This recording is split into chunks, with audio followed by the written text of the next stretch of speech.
When the bomb became our god, we loved it far too much, worshipping no other gods before it. When the bomb became our god, we lived in a constant state of war that we called peace. The Hubble event starts with a quick visit to the nearby kingdom of Wacker. In the last event, the whole conflict was started because of a fear of the military prowess of the Wacker kingdom. But at this point in time we are now visiting, the kingdom is in the process of being rebuilt. The kingdom of Hubble, which they had been oppressing for years, struck back and won. They even did so without many casualties, so Hubble is framed as the righteous side in this war. This is also framed as a conflict between swords and wands, physical and magical combat, but both are just means of killing. Dragon Quest VII does put both abilities and spells into 3 categories, offensive, defensive and others, and all these 2 kingdoms amount to is the first category. There's also a magical research center to the south that cares about the full bandwidth of magic. But the kingdom of Hubble has cut ties to them and the king put up a blockade to prevent any contact. Their only enemy, the kingdom of Wacker, stands utterly defeated. The king of Hubble, however, is fueled by the trauma of a childhood friend of his becoming a casualty after a guard was pimp slapped so hard that he flew into her and pushed her off a cliff. And to prevent ever suffering like that again, he wants to make the kingdom into a military superpower. Eventually he even goes a bit deranged and starts talking about saving his childhood friend through building up a military. So he makes this personal issue into a political one, and even children are taught the arts of war and the people are generally upset at this state and don't see a point. This is where you come into play. You lie your way into the castle where you meet the queen and she recognizes you as a capable adventurer.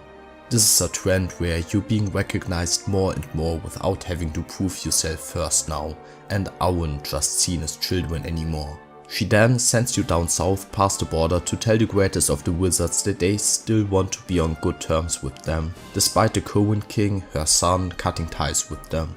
And it only makes sense since Hubble owes everything to them. Their magic, and you can even find their influence in, for example, mechanisms the kingdom of Hubble copied. The wizard then goes and sends you on another short quest to gather an item for a spell he's making, which is easy enough for you.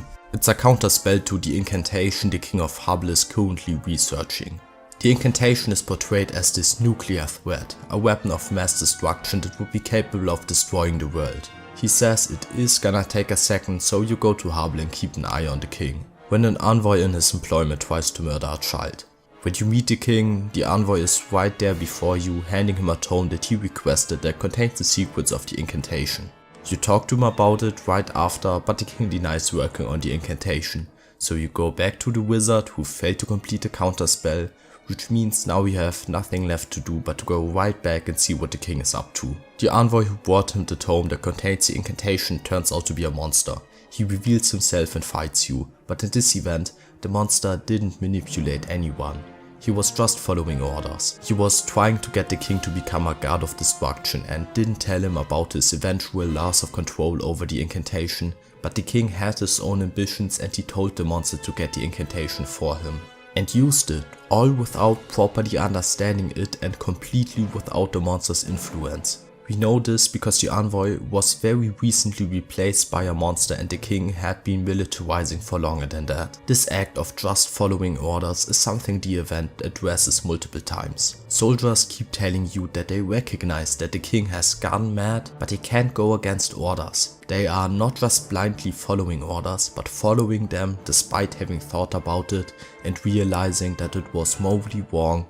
And Dragon Quest VII's statement here can be seen as: the ones to blame aren't only the ones like the king who think they're doing the right thing, but especially the ones who know what they're doing is wrong, but they aren't willing to make a stand. The king did also become a bit of a monster corrupted by power however, so you fight him, lose, then a wizard shows up with a counterspell to weaken him. It's very similar to what happened with the boss in the last event, and finally you beat the monster infection out of the king and prevent the immediate threat. But his change in attitude towards the militarization of his country comes from within.